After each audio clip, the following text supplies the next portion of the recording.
शिक्षणाच्या नावाखाली छळ.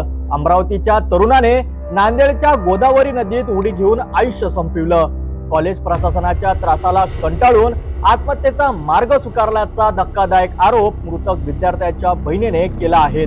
शिक्षण संस्थांच्या जबाबदारीवर पुन्हा एकदा प्रश्नचिन्ह उभं राहिलं आहे.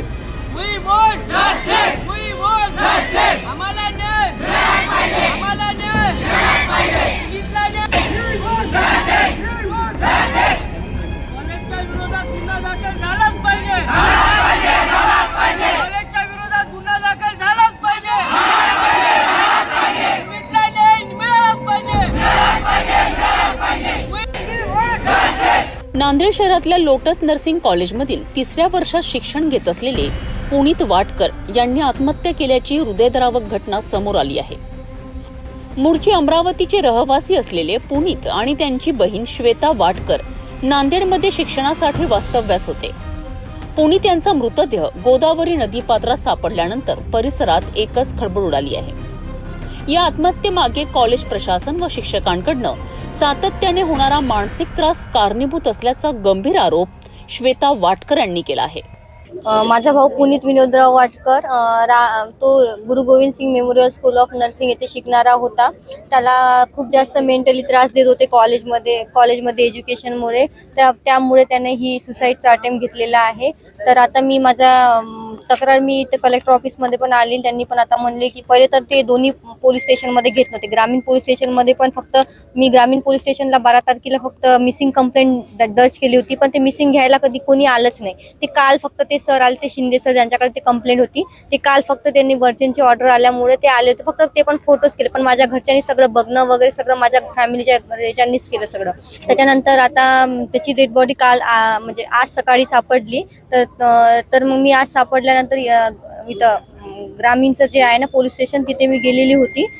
तिथं पण त्यांनी घेतलं नाही की बा तुम्हाला वजिराबादला जा. वजिराबादमध्ये आल्या फक्त PM साठीच घेत होते, पण ज्या कारणामुळे माझ्या भावाची ते डेथ झाली, सुसाईड झालेलं आहे, त्याच्याबद्दल त्यांनी काहीच घेतलेलं नव्हतं. तर आता मग मी त्याच कारणाने ते माझ्या सपोर्टला कोण होते त्यांना माहीत नाही त्यांचं नाव प्रॉपर.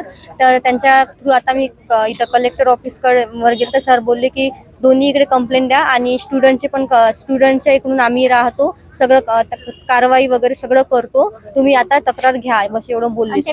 आणि ती मॅडम खूप जास्त मेंटली टॉर्चर करत होतं. ते महादेवी कोरे मॅम, त्यांनी जास्त टॉर्चर करत होते. आम्हाला 2-3 महिन्यापासून, मलाच माझ्याच भावाला नाही पण पूर्ण क्लासलाच त्रास आहे. आताही 2-3 स्टुडंट असे 2-3 स्टुडंट जे आहे ते अजून पण डिप्रेशन मध्ये त्याच डिप्रेशन मध्ये रोज कोण ना कोणी नाही का रडत राहते. आम्ही नाही का असं नाही की आम्ही आमचे मत मांडले नाही, स्टुडंट कडून कोणी बोलतच नाही, कारण की आम्ही प्रिन्सिपल जवळ एवढ्या वेळेस कंप्लेंट घेऊन गेलो की विचारायचं काम नाही. पण प्रिन्सिपल फक्त क्लासमध्ये येत होता, हा तुम्हाला सोल्युशन मी तुमच्या सोबत आहे एवढं बोलून आमचं रोज जे काही होईल ते चालत होतं, बाकी दुसरं काहीच चालत नव्हतं. या प्रकरणी भाग्यनगर पोलिसांनी आकस्मिक मृत्यूची नोंद घेतली असून पुढील तपास सुरू आहे. मात्र विद्यार्थ्याच्या रोषाला कारण ठरलेल्या या घटनेवर संपूर्ण शहरात संतापाची लाट उसळली आहे. नर्सिंगच्या इतर विद्यार्थ्यांनी जिल्हाधिकारी कार्यालयावर मोर्चा काढून पुनीतला न्याय मिळावा अशी जोरदार मागणी केली आहे. दोषींवर कठोर कारवाई व्हावी यासाठी रस्त्यावर उतरलेले विद्यार्थी आक्रमक झाले आहेत. आम्हाला वारंवार मानसिक त्रास दिला जात होता. पुनीतने हे सहन केलं आणि शेवटी आयुष्य संपवलंय. मी फक्त इतकंच मागते की दोषींवर गुन्हा दाखल व्हावा आणि पुनीतला न्याय मिळावा, अशी प्रतिक्रिया मृत पुनीत वाटकर यांची बहीण श्वेता वाटकर हिने सिटी न्यूजशी बोलताना दिली आहे. एक दिवस आम्ही एवढा निर्णय घेतला की क्लासमध्ये आम्ही प्रिन्सिपल सरांना बोलवलो. 1 ते 1.5 घंटा आम्ही लेक्चर दिलं क्लास सरला की आम्हाला शिकू नका तुम्ही, पण मेंटली त्रास देऊ नका. पण याच्यावर पण त्या श्रीकांत बारटक्के सर आमचे प्रिन्सिपल आहेत, त्यांनी पण काहीच आक्षेप घेतला नव्हता. पण आता माझ्या भावाला न्याय मिळाला पाहिजे, माझी फक्त एवढीच आशा आहे, बाकी काय एवढी माझ्या भावासाठी एवढं टोकाचं पाऊल उचलत आहे.